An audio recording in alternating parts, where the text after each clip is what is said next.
Bonsoir, selon l'heure à laquelle les futurs nous réécouteront cette archive cinématographique majeure, et bienvenue dans After Cinéma pour notre épisode régulier de février. Au programme aujourd'hui 4 films, Dali, All of Us Strangers, Le Successeur et Dune partie 2. Donc bonjour à l'équipe, comment allez-vous ? Hello la Salut. team, hello Walid, Ça va très bien. Ça va impec. Donc je suis toujours entouré des magnifiques Gaspard, Snéha et Nina qui sont trop humbles pour se présenter, mais ils sont bien là. Et donc comme d'habitude, pour commencer, pour s'échauffer un petit peu avant de rentrer dans le ring et de parler des films, on commence par un petit quiz sur les films du mois de février. On est prêt ? On est chaud ? Ouais, On est prêt. Méga on est chaud. prêt. Juste avant de commencer, petit rappel des scores. Donc Gaspard 2 points, Nina 2 points et Snéha 0 points qui va ouvrir son compteur aujourd'hui. J'aide les gens à gagner. C'est vrai. Exactement, elle fait des passes D. Alors du coup, je disais on va parler de Dali aujourd'hui et donc j'ai une petite question sur Dali. Donc dans le dispositif du film, on l'a vu, il y a beaucoup d'acteurs qui jouent le même personnage Dali et à la base il y en avait plus qui étaient prévus. Il y en a un qui a été très connu et qui a été très partagé, c'est Pierre Ninet qui devait jouer l'un des Dali. Et il y avait un deuxième acteur aussi très connu français qui devait jouer l'un des Dali. Qui est cet acteur ? On a le droit à combien de réponses ? Autant que vous voulez, pêle-mêle. Et puis moi, si vous n'arrivez pas à trouver, je vous donnerai des indices au fur et à mesure pour Jean vous dire. Dujardin. Benoît Magimel. Non. Nina, J'en ai pas pour le moment, je réfléchis. C'est un jeune ou un vieux ? c'est un. Ouais, plutôt vieux. C'est l'âge de Warbert. Romain Duris. Non. François Cluzet. Non. Oh, pas mal. Il a déjà joué dans un film de. Quentin Vincent Dupieux. Cassel. Même plusieurs. Non, c'est pas Vincent Cassel. Alain Chabat. Alain Bonne Chabat. réponse. Bravo, Wow. c'est Snéha qui prend le point. C'est le premier point Putain, de j'allais dire l'histoire après, j'ai d'After pas eu. Cinéma pour Snéha. Et donc Bravo. oui, c'est bien Alain Chabat, en effet, qui devait jouer l'un des deux, l'un des Dali. Et en fait, ce qui est intéressant, juste pour passer très très rapidement 10 secondes, mais c'est que habituellement, quand un acteur sort d'un projet, on dit bon bah c'est des conflits d'agenda. Là, Quentin Dupieux a été hyper transparent. Il a dit bah en fait ils ont commencé à jouer et ils se disaient qu'ils avaient rien à apporter au rôle, qu'ils n'arrivaient pas trop à s'imprégner du personnage et qu'ils se disaient bah que ils préféraient laisser l'opportunité à quelqu'un d'autre. Et donc bah pour la bonne cause, parce que Jonathan Cohen qui a remplacé Pierre Ninet, on le trouve super en Dali, donc ça Il y en a super. d'autres qui auraient peut-être dû se dire ça, je pense. On en reparlera juste après.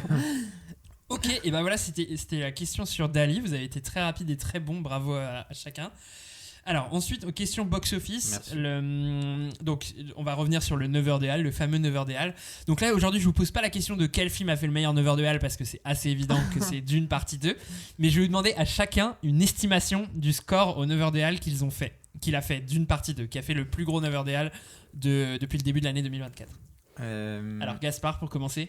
Il faut dire le nombre d'entrées au 9h des Halles. Nombre d'entrées au 9h des Halles de Dune partie 2 qui est le plus gros 9h des Halles de l'année 2024. Ok, moi je dis 83. Moi, je dis 300.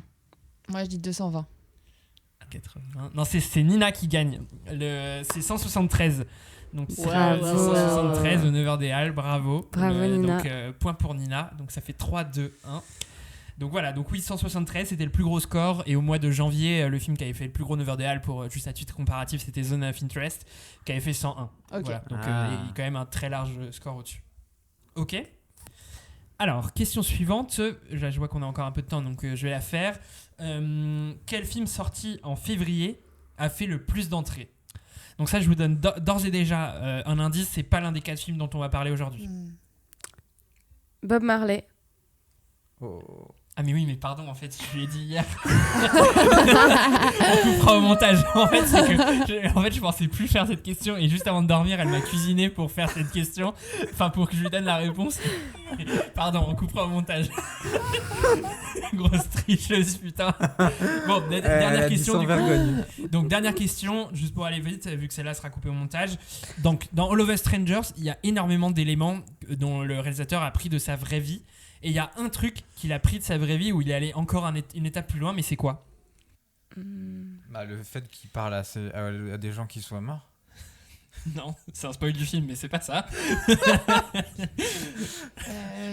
Il y a, pour vous donner un petit indice, c'est... non, je vais pas tout de suite vous dire ça, mais c'est plutôt juste un truc qu'il a vraiment pris de sa vraie vie, qu'il a utilisé dans le film. Mais c'est genre une scène ou c'est un truc qui l'accompagne c'est tout tout le au long film du film. C'est tout au long du film. Bah, c'est le fait qu'il soit homosexuel. Il est homosexuel, mais c'est pas ça l'élément, en effet. Le fait qu'il soit malade. Non. Allez, je vous donne un indice qui va plutôt décanter un peu le truc. C'est un lieu de tournage. Ah, bah. La maison, c'est sa maison de famille. Ouais, Ah, bonne réponse, putain. Snéa. Ouais. Bravo Snéa qui fait un carton plein avec 2 points. La grosse En tricheuse. effet. Je Ouais. veux juste dédier ce point à ma mère qui m'a écouté, qui était très triste que j'ai pas eu de point au premier épisode. Bah bravo Snéa. Donc oui, en effet, ils ont tourné vraiment dans sa maison d'enfance. Ok. Donc vraiment dans la maison dans laquelle il a grandi. Alors du coup, donc si on compte pas le point, évidemment, donc ça fait 3 pour Nina, Oui. 2 pour Gaspard et 2 pour Snéa qui aujourd'hui s'est pas mal rattrapé. Donc bravo Sné Bravo, Snéa. qui est de retour dans la compète et on se voit en février pour les En mars. questions. En mars. En mars, pardon. Tout à fait. On se voit en mars pour le reste des questions. Merci, Walid. Merci. Top. Et ben on est parti alors pour commencer cet épisode avec Dali de Quentin Dupieux. Dali est probablement On est là! le seul artiste encore vivant sur cette planète. La caméra, énorme ou gigantesque. Moteur! Il y a une chose que je déteste encore plus que les enfants, c'est les dessins de les enfants. Ça, je ne peux pas les supporter. Et pour celui-là, je laisse la parole à Nina. Alors, je vais commencer par le pitch, qui est très simple. Une journaliste française rencontre Salvador Dali à plusieurs reprises pour un projet de documentaire. Voilà, ça tient en une phrase. Alors moi, pour ma part, j'étais pas du tout fan des œuvres de Dupieux jusque-là. Mais quand j'ai vu Dali, ça m'a fait énormément rire. Donc je me suis dit, bon, bah, je suis très contente de prendre à la tendance Dupieux. J'ai adoré la performance d'acteur de Edouard Baird et Jonathan Cohen. Et alors que inversement, comme le spoilait Snéa tout à l'heure, Pio Marmaille et Gilles Lelouch étaient un peu moins convaincants de mon côté. Par contre, je l'ai vu 2 fois. La première fois, j'ai été très hypée par ce film. La deuxième fois, effectivement, les répétitions comiques, j'ai trouvé ça peut-être un peu long. Mais voilà, je sais pas pourquoi celui-là a pris plus sur moi que les autres films de Dupieux, mais la personnalité de Dali m'a toujours un peu fascinée et le fait que ça s'inspire d'un personnage qui a vraiment existé et qui plus est était effectivement un homme assez, je crois, extravagant, narcissique et un peu à assumer des absurdités tout haut, je trouve que ça a renforcé l'aspect comique de ce film et malgré tout le format 1h20, je trouve qu'on s'en lasse pas.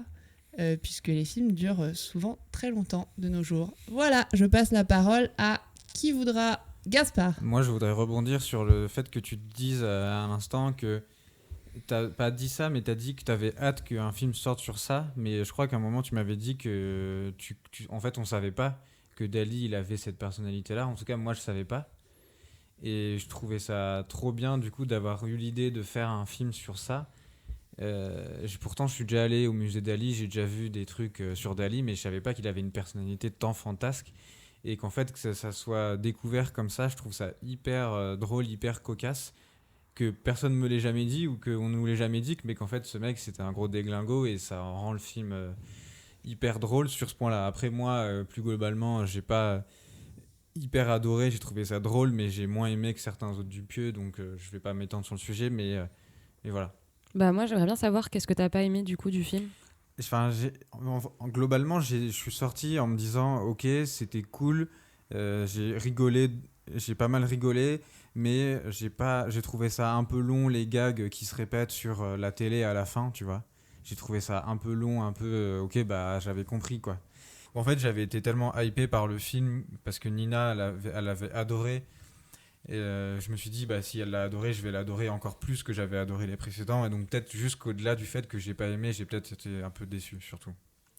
Et petite question pour toi, mais est-ce que tu préfères bah, du coup le Quentin Dupieux très perché ou plutôt bah, justement peut-être une proposition comme Yannick où on est plus dans un truc un peu plus terre à terre ou même d'ailleurs Incroyable mais vrai, il y avait un concept Ouais. mais c'était un peu plus terre à terre je trouve que bah, celui-là par exemple. Bah non, moi je pense que je l'ai toujours été, mais j'ai toujours été de la team non puriste des Dupieux qui ont un sens et qui ne sont pas perchés. Parce que même à l'époque, quand j'avais regardé les tout premiers Dupieux, j'avais pas surkiffé. Donc là, quand on revient un peu à un truc un peu perché, bah, finalement, je m'éloigne un peu de ce pourquoi j'aime Dupieux sur les peu, mais quand même bien les bons films qu'il a fait selon moi entre la première partie de sa carrière perché et ce film-là qui revient un petit peu, selon moi. Ouais. Et toi, t'en as pensé quoi alors?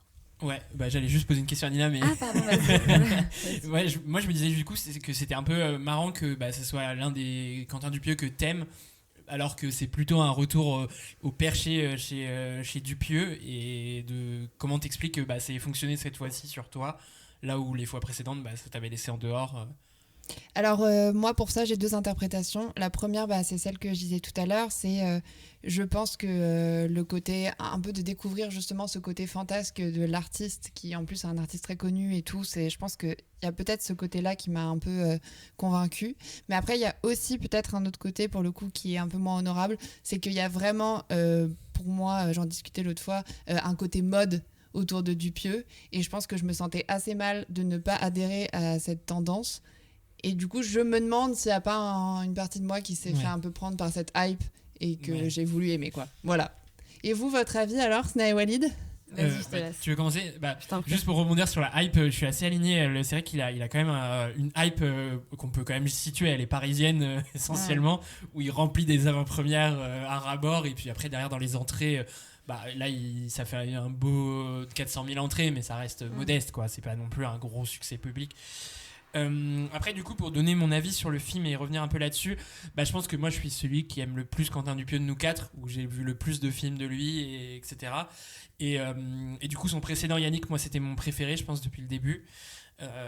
Et pourtant c'était très différent de ce qu'il faisait. Et là où je trouve que Dali, c'est beaucoup plus un peu une synthèse de tout le cinéma de Quentin Dupieux, où c'est un mélange des deux, du perché et du terre-à-terre, où je trouve que Dali, c'est le prototype type des personnages perchés de Quentin Dupieux. C'est-à-dire que c'est un personnage qui accepte le surréaliste autour de lui. Voilà, il y a un moment, il y a une pluie de chiens morts. Il se dit pas oh putain qu'est-ce qui se passe, il y a une pluie de chiens morts. Non, c'est genre voilà, je raccroche, il y a une pluie de chiens morts, j'entends rien, genre ça lui paraît normal. Et ça, c'est typique des personnages de Quentin Dupieux dans sa partie perchée, des personnages qui réagissent pas aux événements surréalistes et pour qui ça fait partie de leur univers. Là où c'est différent, c'est que tout autour de lui, par contre, c'est le vrai monde, c'est des vrais gens, et du coup le ressort comique dans celui-là, ça repose sur le décalage et notre rapport en tant que public réel avec les personnages de Quentin Dupieux, où genre là c'est vraiment un truc, je trouve qu'il y a pas mal de parallèles avec aussi Quentin Dupieux et son cinéma, où on place les gens de réel dans leur réaction face aux personnages de Quentin Dupieux. Et je trouve que la scène du dîner, c'est celle qui fonctionne le mieux, je trouve, dans le film, parce qu'elle est là-dessus, où elle est vraiment dans le rapport du public avec cet artiste-là, où la cuisinière fait une recette abracadabrantesque qui a aucun sens, avec des vers de terre qui s'avèrent être dégueulasses, le prêtre qui raconte une histoire hyper perchée et qui se dit ça c'est un truc pour Dali, il va kiffer, et en fait il trouve l'histoire minable et il aime pas du tout, et même la peinture il la trouve nulle, et c'est là-dessus où je pense que Quentin Dupieux il se met un peu à cette place aussi. C'est tout le monde croit que mon cinéma c'est juste une idée complètement farfelue, mais non, en fait il y a un travail, genre je sais ce que je fais, je sais où j'emmène le public, et les gens qui essayent de m'imiter, de singer, font un peu des trucs de merde derrière, parce que c'est pas juste un gars qui fait n'importe quoi. Donc je trouve qu'il donne un peu aussi des lettres de noblesse à Dali, mais après voilà, sinon au-delà de ça, je trouve que le film est super beau aussi. C'est un truc où moi j'arrive. Et pourtant il fait toujours dans les mêmes décors, il pleut jamais dans les films de Quentin Dupieux, c'est toujours, il va toujours un peu dans sa destination de vacances dans le sud, très ensoleillé avec la Pinède, mais bon, moi ça marche à chaque fois, où je trouve les films super beaux. Mais voilà, c'est vrai que là-dessus il a un peu une zone de confort dans les décors, la lumière, le style un peu des personnages, où on retrouve un peu toujours les mêmes choses, quoi. Alors moi, les deux trucs que j'ai aimés, le premier, c'est que je trouvais que c'était la première fois que je voyais une forme de biopic qui n'était pas un biopic vraiment standard, où tu racontes et tu retraces les événements d'une vie, mais tu étais juste dans l'univers de Dali pendant 1h30, où il y avait parfois il était presque dans ses tableaux, où genre au début tu as le tableau fontaine nécrophilique qui arrive en prologue, et puis ensuite il est en train de peindre un tableau, mais qui est un vrai tableau de Dali. J'aimais bien le fait que du coup aussi il y ait des événements surréalistes, enfin, en fait, je trouvais que le film, il parlait de surréalisme et il était construit comme un truc surréaliste et c'était intéressant parce que le surréalisme, c'est un courant où t'es censé délivrer ta pensée sans te demander si esthétiquement c'est bien, si ça a du sens, si moralement c'est correct. Et en fait, là où je te rejoins, c'est que je pense que Quentin Dupieux, il se compare énormément à Dali parce que lui-même, quand il fait des films, il raconte en interview que genre il rêve un truc, il pense un truc et juste bah voilà, ça a pas trop de sens et après c'est comme ça qu'il construit son film. Et je pense que vraiment, il a fait plein de parallèles dans le film, un peu mégalo à mon goût, où il se compare à Dali et où effectivement, il parle de qu'est-ce que c'est être Dali, genre il t'explique qu'en fait c'est pas juste signer un tableau en écrivant Dali, c'est pas juste faire un truc qui a pas de sens, c'est plus grand que ça et ça les dépasse, tu vois. Donc voilà, je trouve que j'ai bien aimé le fait que le biopic il te parle de Dali pendant 1h30 et que ce soit un peu du surréalisme en soi et que pour une fois, des fois, je trouve que justement, Dupieux, il a un peu une hype à faire des trucs qui ont pas trop de sens et où il est un peu incompris. Mais là, je trouvais que pour une fois, c'était justifié parce qu'en fait, ça parlait très bien de Dali, de faire un truc un peu surréaliste qui avait pas forcément de sens et qui était juste l'expression de sa pensée. Et donc, voilà, pour une fois, je trouvais que ça avait du sens qui n'ait pas de sens. Voilà, est-ce que quelqu'un voulait ajouter quelque chose sur Dali ? Non. Non. En tout cas, je pense qu'on est quand même plutôt positif sur le film et qu'on vous recommande si vous l'avez raté. Ok pour Dali, bah voilà. Alors, pour le deuxième film, je vais vous le citer avec son titre français, même si je le trouve catastrophique, mais c'est Sans jamais nous connaître. Donc All of Us Strangers, mais sans jamais nous connaître. Maybe I didn't treat you quite as good as I should. I've always felt like a stranger in my own family. Maybe I didn't love you You're always scared of something. quite as often as I could. Always running away, do you remember? Little things I should have said and done. Sorry I never came in your room when you were crying. I never took the time. It's funny, it doesn't take much You were always on my mind. to make you feel the way you felt. Et c'est pour celui-là, je laisse la parole à Snéha. Donc le film, ça raconte un homme qui s'appelle Adam et qui vit à Londres, qui est très seul et qui, pour essayer d'écrire un livre sur ses parents qui sont décédés quand il avait 12 ans, essaye de retourner sur les lieux de vie dans lesquels il a été, de mettre à jour des souvenirs. Et voilà. Et donc c'est un peu ça raconte sa rencontre avec ses parents. Et en parallèle, il a une histoire avec un jeune homme qui s'appelle Harry, qui vit aussi dans le même bâtiment que lui. Et donc il vit une histoire d'amour avec lui. Et il y a un peu ces deux formes d'amour qui sont mises en parallèle tout le film. Voilà. Alors pour ma part, j'ai décidé de parler de ce film parce que c'est le film que j'ai le plus aimé. Parce que, bon, déjà, il est très beau esthétiquement, le film. Et aussi, je trouve que ça parle hyper bien de la solitude. Et ça parle aussi très bien de deuil et de à quel point c'est important de parfois faire la paix avec certaines histoires qui ont pu te marquer pour pouvoir t'investir dans d'autres.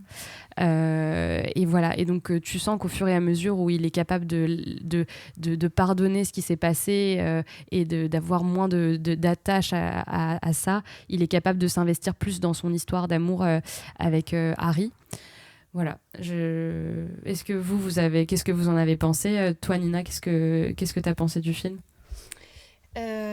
Moi, je partage pas mal ton avis. J'ai trouvé que c'était un beau film, notamment sur les blessures du passé, sur comment on peut se reconstruire. Et j'ai trouvé que le casting était vraiment... j'ai trouvé les deux acteurs exceptionnels et ils transmettent des vraies émotions. Donc, j'ai trouvé aussi que le support sonore était super et donc t'es vraiment embarqué dans le film. Après, et en plus on en avait déjà discuté ensemble, Snéha, j'ai trouvé que l'aspect un peu rêve, fantasme fait que des fois c'est intéressant mais ça peut aussi un peu desservir son propos parce que des fois je trouve qu'on tente trop de recoller les morceaux, on tente de savoir vraiment ce qui s'est passé et donc des fois ça peut un peu nous sortir du film. J'ai trouvé aussi la fin un peu décevante mais donc je vais pas la spoiler donc je vais m'arrêter à cet argument mais en même temps je vais me contredire un peu, c'est qu'en même temps j'ai trouvé ça intéressant l'aspect un peu rêve parce que en ayant pu discuter de ce film avec pas mal de gens, chacun a vraiment son interprétation du film, ce qui est réalité, ce qui est pas réalité, donc c'est pas non plus totalement inintéressant. Voilà, Gaspard et Walid, si vous avez...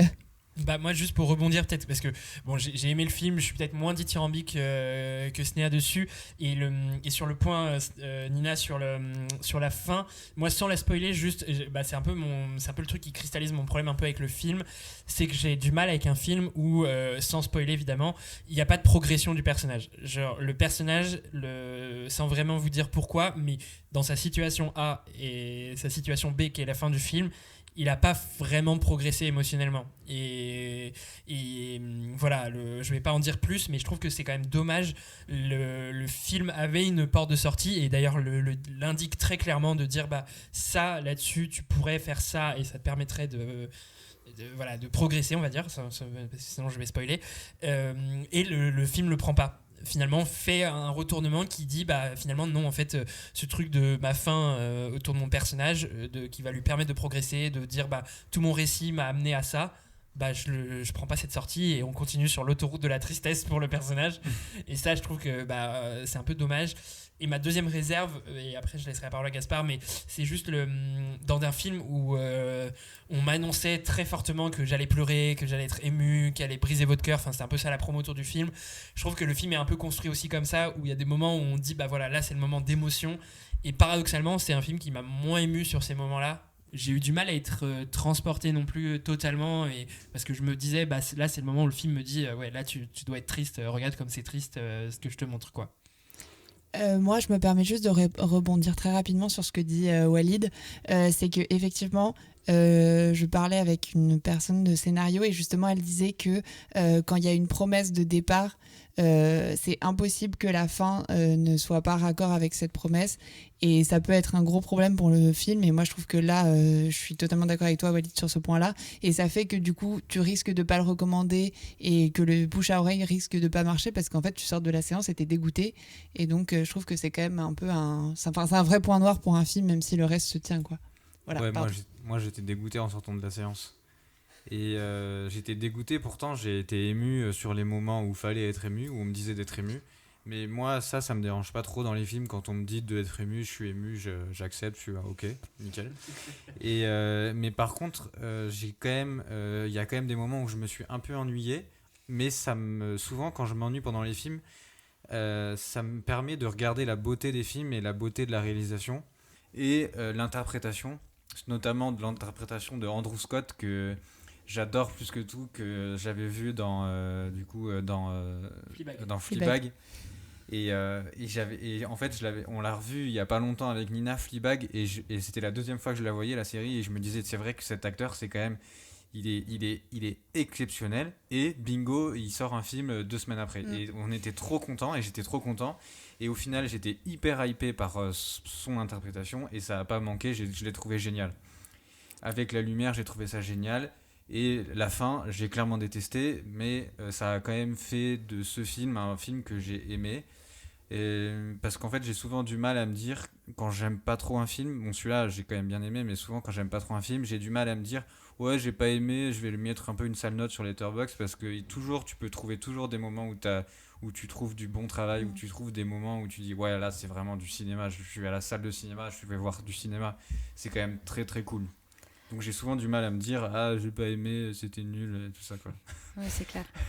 Et surtout, je trouve que c'est quand même un film. Enfin, moi, c'est un des premiers films que je vois filmer une histoire d'amour sur l'homosexualité. Donc, il y a quand même une part de comédie romantique qui filme 2 personnes du même sexe qui s'aiment. C'est assez rare, c'est très bien fait, c'est beau.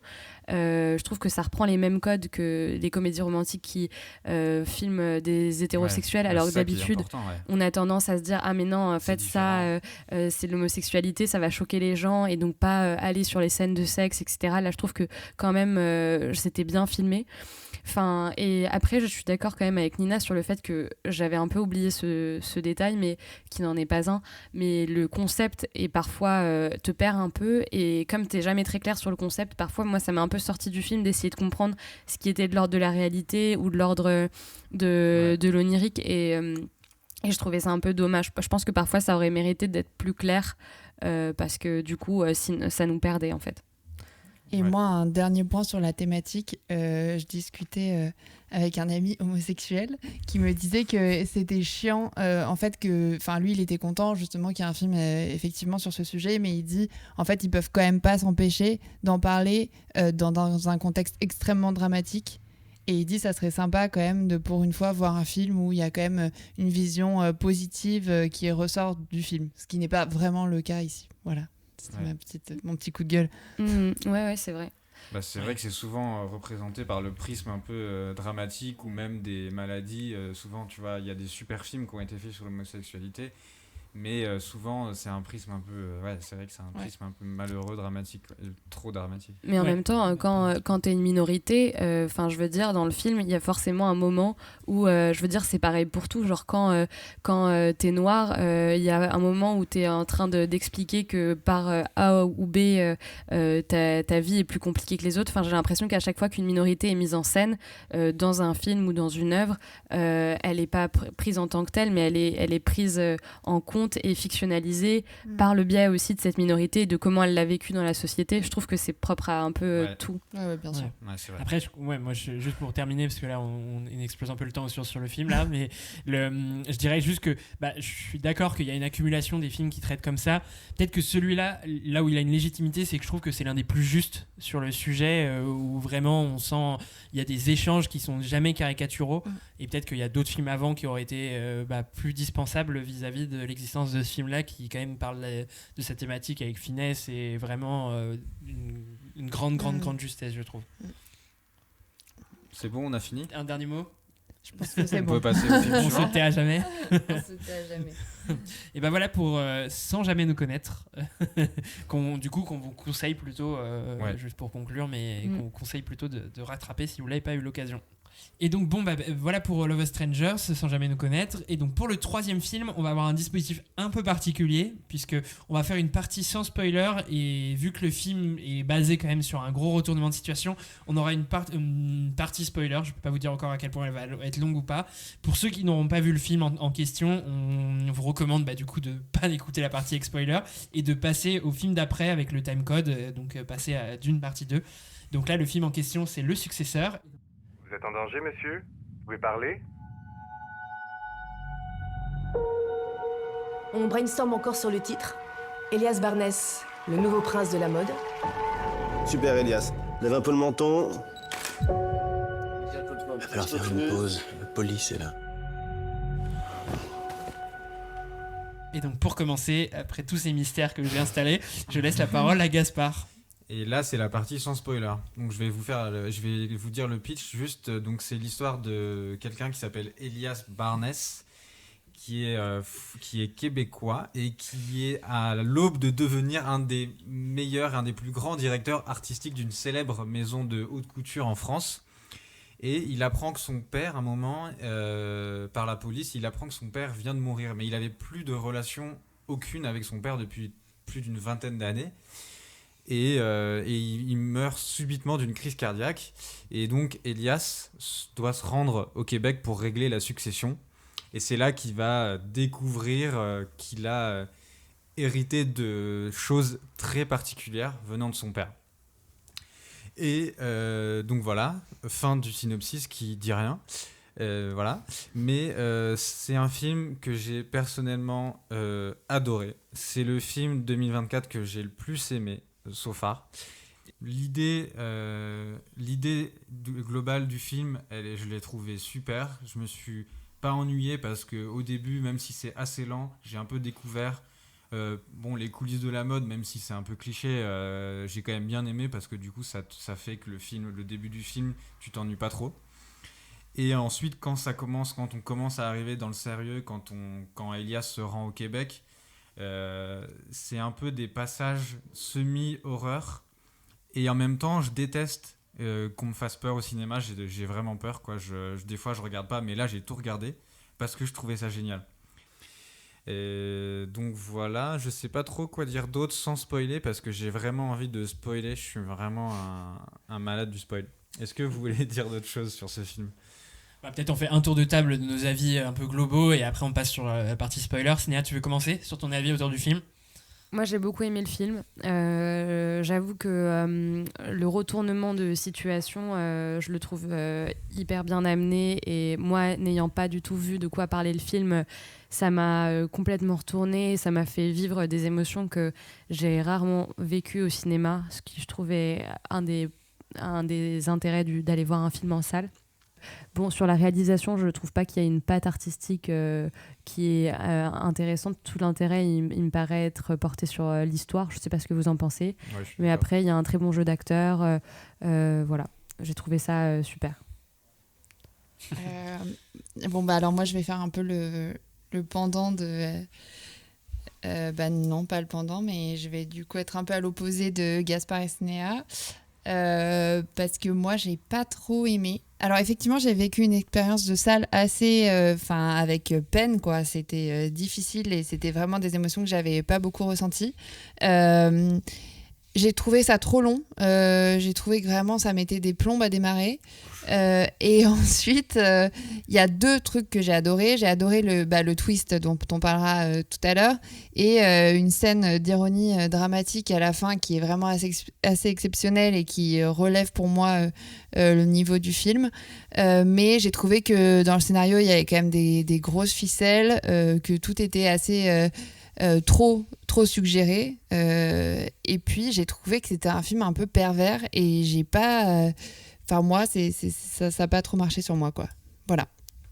Walid, et ben moi c'est un peu paradoxal, mais j'ai beaucoup aimé le film, mais pourtant je suis d'accord avec les points de Nina où du coup je trouve que le film a quand même il a une énorme ficelle scénaristique et on aura l'occasion d'en reparler dans la partie spoiler, de débattre un peu là-dessus, mais en fait moi je trouve que dans le public ça va diviser des gens qui sont prêts à accepter cette ficelle là et de profiter du reste du film, ou de se dire en fait non, je peux pas passer outre ça et je reste bloqué, et voilà. Et donc ça c'est je pense qu'aux gens de se positionner de est-ce que je suis prêt à l'accepter. Moi pour ma part j'ai réussi à passer outre parce que je trouve que ce qui se passe après est super intéressant, enfin tout le dispositif qui est mis en place, tout ce que ça implique, et bon il y a un peu 2 retournements de situation, le deuxième est aussi une torture de l'esprit, et comme l'a dit Nina, la meilleure scène qui est une grosse ironie dramatique, elle a un pouvoir que j'adore dans les films, c'est lorsqu'elle change le sens d'une musique pour moi. Et là, l'oiseau de Michel Fugain qui est dans cette scène-là aura plus jamais le même sens pour moi. Vraiment, une musique en plus qui est hyper heureuse. Et ça, je trouve que c'est vraiment l'un des pouvoirs du cinéma et qui peut vraiment me faire changer l'appréciation d'une musique. Enfin, je sais que par exemple dans Le Règne animal, Stéphane pourra en témoigner parce que je la harcèle avec cette musique, mais Elle est d'ailleurs de Pierre Bachetet, c'est une musique qui me laissait indifférent avant, et maintenant depuis cette scène je suis fou amoureux de cette chanson, et je trouve que ça c'est un pouvoir du cinéma qui est magnifique. Et là-dessus dans le film c'est pas une musique que je vais aimer maintenant, L'oiseau de Michel Fugain, mais qui aura plus jamais la même connotation pour moi, plus jamais cette connotation heureuse. Voilà. Ok, on va passer à la partie avec spoiler. Donc si vous en êtes là et que vous voulez pas vous faire spoiler par le film, passez directement au film suivant qui est d'une partie 2. Ouais. Donc Elias, il arrive au Québec et il apprend que son père, en fait, il était en train de séquestrer une fille depuis des années dans sa cave. Voilà, il apprend cool. Pas, il découvre la fille dans exactement, la cave. Il découvre en allant regarder dans la cave au fin fond de sa cave, et il voit un appartement tout fait, insonorisé pour séquestrer une jeune fille. Et donc tout à l'heure je voulais revenir sur ça, c'est que je vous entendais parler du twist, mais moi je trouve qu'il n'y a pas un mais il y a 2 twists, parce que du coup le deuxième twist c'est quand à la fin Elias, à la fin du film, il apprend qu'en fait cette fille qui était séquestrée par son défunt père était en fait la fille du meilleur ami de son père, et avec qui ils l'ont cherché pendant des années en vain, parce qu'en fait elle était tout simplement dans le garage de son meilleur pote. Donc cette scène où toi tu découvres ça en même temps que Elias, c'est la scène qui m'a abasourdi, même si avant j'aimais bien le film, et cette scène elle m'a encore plus prouvé que j'adorais ce qui était en train de se passer. Et donc voilà, cette scène de presque finale, elle est géniale. Et c'est pas la scène finale, parce que la scène finale c'est une scène de pseudo-suicide du personnage. On va au bout du spoil là. Ouais, on va au bout. On va à fond. Moi je suis un mec qui va à fond, c'est tout vrai avec moi. J'espère vraiment que vous avez vu le film si vous écoutez cette partie. Et en fait, du coup, moi cette fin je l'ai pas aimée. Arrêtez de vous suicider, putain. Voilà, arrêtez, n'hésitez pas à ne pas vous suicider. Mais malgré ça, voilà, j'ai trouvé que c'était un film génial, et je vous conseille mais tellement d'aller le voir. Et j'ai déjà fait pas du porte-à-porte, mais bientôt je vais commencer à faire du porte-à-porte pour aller voir ce film. Vas-y, je me nourris de vos pas avis. forcément de rebond. Alors, moi, je pense que par rapport à ce que disait Nina sur le fait qu'il y avait le twist, est-ce qu'on l'accepte ou pas donc le twist, c'est pourquoi est-ce qu'il n'appelle pas la police. Enfin, j'ai l'impression que c'est ça dont on n'est pas tout totalement ça, la grosse incohérence. Ouais. Le premier twist à mon sens, mais le gros twist du film. En fait, tu comprends pas pourquoi est-ce que passer la première demi-heure de sidération, il finit par en fait très rapidement aller dans la même direction que son père. Et moi, en fait, je suis un petit peu ambivalente. C'est-à-dire que j'avoue que mon expérience en psychiatrie fait que je comprends assez bien que tu puisses avoir des comportements irrationnels face à quelque chose qui est aussi traumatisant, aussi sidérant. Et du coup, je l'accepte partiellement, le fait que quand tu te retrouves dans une situation comme ça, où ton père, que tu n'as pas vu depuis des années, a fait un truc horrible, je comprends partiellement que tu puisses complètement péter les plombs et finir par faire des trucs qui n'ont aucun sens. Là où j'avoue que j'ai un peu du mal, et c'est pour ça que ça reste partiel, je vais faire très vite, c'est que je trouve qu'il n'y a pas les éléments pour essayer de comprendre pourquoi est-ce qu'il va aussi loin, c'est-à-dire son père n'est pas vivant. Donc c'est pas pour protéger son père. En plus de ça, ça faisait 3 ans qu'ils se parlaient plus, et lui justement il a essayé de s'en éloigner pour des raisons qu'on connaît pas en fait dans le film. Et donc je me dis, il reste assez peu d'éléments rationnels pour expliquer, si ce n'est ce que je pense veut nous transmettre le réalisateur, qui a une hérédité du mal, et que du coup en fait c'est un peu inhérent à sa personne, et malgré lui qui finit par faire les mêmes atrocités que son père. Voilà, mais vous, je sais pas ce que vous en pensez. Voilà, moi en fait c'est ça qui m'a dérangé, c'est le successeur. En fait le problème c'est que c'est même dans le titre, enfin il te l'explique jusque dans le titre, il y a tout ce truc autour de la succession, et au début il pense qu'en fait il a un problème au cœur, est-ce que mon père aurait pas un problème au cœur et il me l'aurait donné, et en fait ce qu'il lui a donné c'est pas son problème au cœur, mais c'est son côté pervers et le mal qu'il a en lui. Et alors déjà la morale je la trouve un peu catastrophique, et en plus c'est trop suggéré, et en fait il y a une succession de hasards, donc notamment le fait qu'il tue cette fille en fait, qui fait que moi à titre personnel j'y ai pas cru, et j'étais en mode on me fait du mal, mais ça ne marche pas en fait, enfin sans raison quoi, c'est pas fondé, donc c'était un peu voilà, ça, je conclus peut-être pas. Ouais. Mais pas après on n'est pas obligé d'accepter le fait qu'il l'appelle pas la police par exemple. Moi, à sa place, je sais pas, on peut pas se mettre à sa place, mais je trouve que j'ai pas accepté ou pas accepté le fait qu'il appelle pas la police, mais j'ai quand même réussi à adorer le reste du film. Bon, voilà, pour une fois, on diverge. Ouais. On vous laisse nous dire en commentaire ou à contact@aftercinema.fr ce que vous en avez pensé, et peut-être bientôt sur une page Insta si elle existe un jour. On vous laissera réagir là-dessus. On est bon sur le successeur. Next. On est bon. Et voilà, pour finir maintenant, après ces 3 premiers films, voilà le 4e film qui est Dune partie 2. Donc là, cette fois-ci, c'est moi qui m'y colle. Donc pour le petit pitch, donc c'est la suite des événements. My planet Arrakis is so beautiful when the sun is low. Rolling over the sands, you can see spice in the air. The outsiders ravage our lands in front of our eyes. Donc Paul Atreides, qui s'est uni avec Chani et les Fremen, prépare sa vengeance contre les conspirateurs, donc l'empereur et les Harkonnen, qui ont détruit sa famille. Il va devoir se retrouver devant le choix entre son amour, Chani, et le destin de l'univers, puisqu'il s'efforce d'empêcher un terrible futur que lui seul peut prédire et voir arriver. Alors, donc, juste pour vous expliquer un peu, donc c'est moi qui m'y colle pour vous parler de ce film et mon avis d'abord en premier.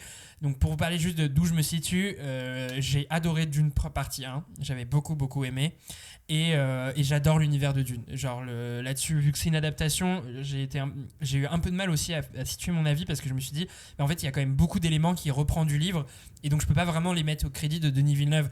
Tout le travail sur la figure du Messie, la critique de la figure du Messie, tout ça c'est des choses qui sont dans le livre, donc en fait c'est pas forcément un propos de Denis Villeneuve.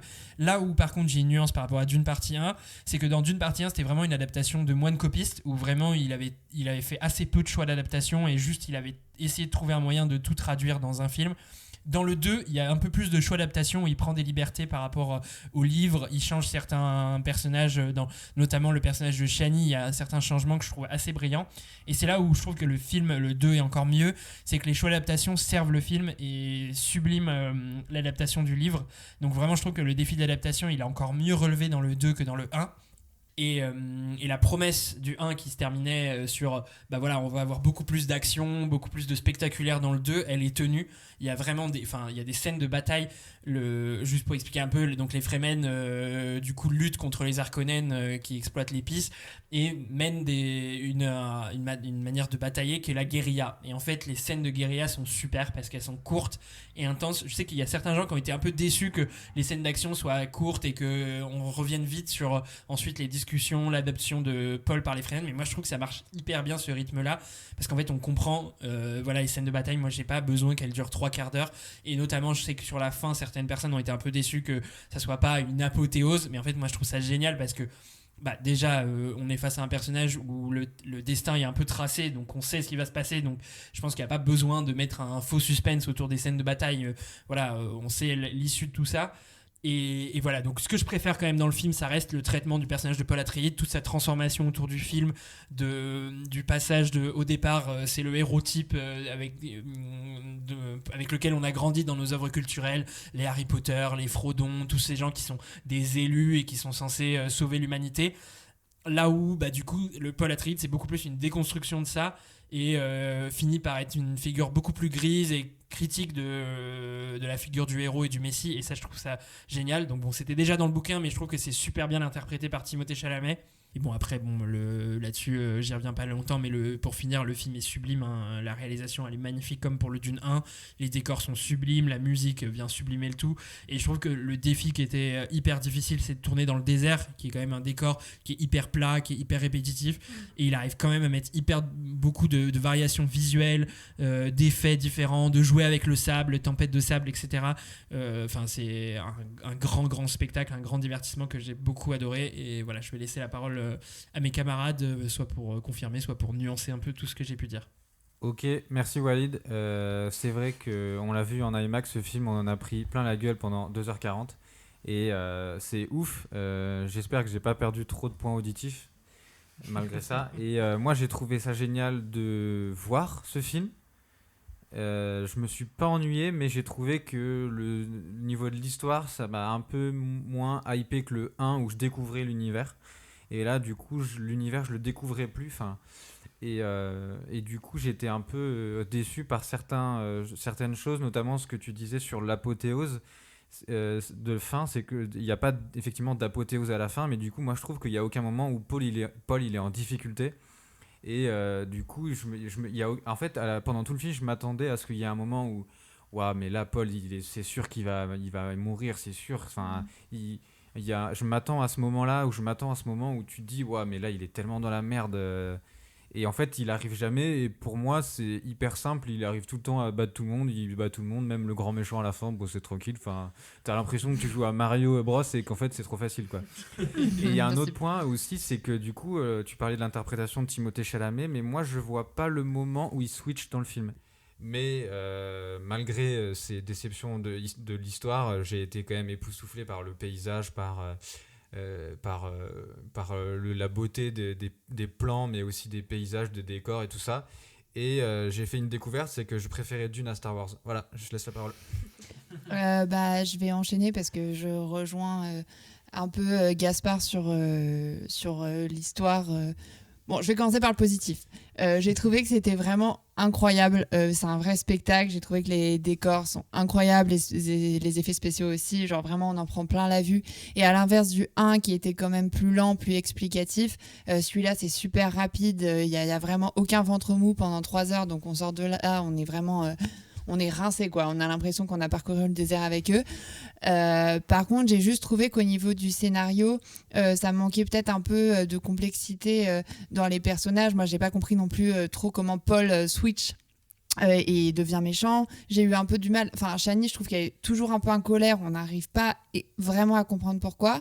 Et pareil, leur relation amoureuse, je trouve qu'elle aurait été un peu plus exploitée. J'ai pas eu de vrais moments où j'avais les larmes aux yeux en me disant « Oh, ils sont trop mignons, c'est tellement tragique ce qui leur arrive », alors que de fait, la fin est quand même tragique. Enfin, ils vont pas finir ensemble. Ouais. Waouh. Waouh. Il n'y a pas de moment où le couple est exploité. Et moi, j'avais envie d'être ému parce que à un moment, on les voit ensemble et en fait, on n'est pas deg, quoi. Et puis, il y a certaines subtilités de l'histoire que je peux pas vraiment expliquer. Et je pense que les gens qui ont pu lire le livre, c'est plus évident pour eux. Mais après, c'est tellement un grand spectacle que bon, je pardonne tout ça quand même. Ah ouais. Moi, j'ai adoré. Je voudrais juste réitérer mon amour à Hans Zimmer, qui je trouve est capable de faire des musiques exceptionnelles et presque nous laisser une émotion du film par les musiques et nous faire servir complètement le scénario et l'émotion et l'intensité d'un film avec des musiques qui sont toujours différentes. Voilà, je m'arrête là, mais j'adore. On pourrait enlever quand même 3-4 décibels sur le gain. Ouais, peut-être. Le type faire moins trembler la salle. Après, moi, je vous rejoins complètement, donc je vais pas continuer sur les points positifs. Je dirais que j'ai deux petites nuances. La première, c'est que moi, n'ayant pas du tout lu les livres et en essayant j'ai essayé de comprendre le scénario simplement par le film, et franchement, c'était pas toujours évident. Il y a des moments où j'ai dû aller sur Wikipédia pour essayer de comprendre un peu l'univers, et je trouve que parfois du coup les dialogues sont pas très bien écrits parce qu'il y a des dialogues qui servent pas vraiment le fil de l'histoire, et pourquoi pas, et je trouve qu'il y a des dialogues qui sont pas forcément compréhensibles pour le spectateur si t'as pas baigné dans l'univers. Et la deuxième chose que je voulais dire, c'est que moi par exemple je trouve que les Fremen, c'est un peuple qui est extraordinaire et par sa complexité, par sa richesse, et que du coup tu as envie de suivre. Et à l'inverse, moi j'avoue que par exemple les méchants entre guillemets du film, notamment les Harkonnen, je sais pas comment ils sont décrits dans le livre, mais là je les trouvais assez stéréotypés dans la description du mal, c'est-à-dire ils sont en noir, à chaque fois que t'es dans la planète Harkonnen, il fait jamais soleil, c'est tout le temps l'orage. Ils tuent des gens tout le temps. Ouais, c'est exactement, il y a du sang, quand il y a des démonstrations, c'est vraiment les régimes totalitaires avec des drapeaux qui sont presque semblables aux drapeaux nazis. Enfin, j'ai trouvé qu'il n'y avait pas une grande richesse dans le mal, c'est-à-dire dans la représentation du mal, et je trouvais ça un peu dommage. Ouais, juste pour conclure, parce que du coup, moi, je l'ai pas dit au départ, mais moi je connais les événements du livre, je les ai pas tous lus ou quoi, mais j'ai lu une partie, et donc je connaissais un peu les éléments, et je comprenais mieux du coup les événements face au film. Et c'est vrai que ça, c'est un reproche qu'on peut faire à Denis Villeneuve, c'est que il s'est fixé l'ambition d'avoir jamais des scènes très explicatives, où genre on a un personnage juste qui t'explique les choses de manière très claire et de noir sur blanc. C'est toujours essaimé de manière subtile, et c'est noble comme intention, mais sauf que le pari est pas totalement réussi, parce que là dans les éléments que vous partagez, je vois un truc où il y a un manque d'explication, parce que par exemple moi qui ai lu les livres, je trouve que la relation avec Chani c'est l'un des éléments les plus brillants, mais je peux en comprendre qu'on la saisisse pas bien. Alors que je trouve que si on a les éléments du livre en tête, on comprend que c'est hyper intéressant d'avoir elle qui est amoureux de lui mais qui croit pas en lui. Et il y a un peu ce distinguo de elle est amoureuse et c'est presque l'amour de sa vie, elle est prête à mourir pour lui, mais paradoxalement elle ne croit pas en lui, c'est pas une fanatique, elle est pas prête à mourir pour lui en tant que figure messianique. Et je peux entendre que le switch du personnage de Paul, on le saisisse pas assez. Donc il y a peut-être justement cette nuance là de le film s'adresse mieux et fonctionne mieux auprès de gens qui connaissaient le livre de base, et qui est plus un truc dommage mais pas assez grand public, quoi. Et voilà pour d'une partie 2, donc que quand même dans l'ensemble on vous recommande, moi en tant que super adaptation de Dune, et vous en tant que grand spectacle efficace et qui fonctionne super. Donc voilà, après à vous de voir ce que vous venez chercher dans ce film là. Mais en fait on recommande tout le temps les films.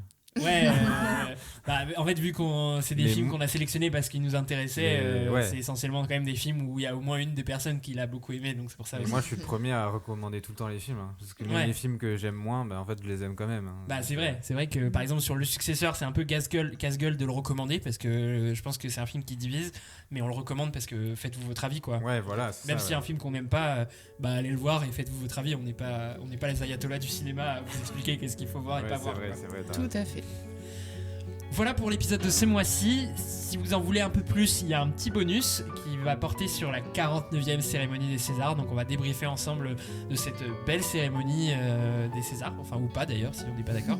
Mais voilà, donc c'est l'épisode bonus qui est d'ores et déjà disponible. Merci pour votre écoute et puis rendez-vous sur ce petit bonus autour des Césars. Salut, merci. Salut. Salut.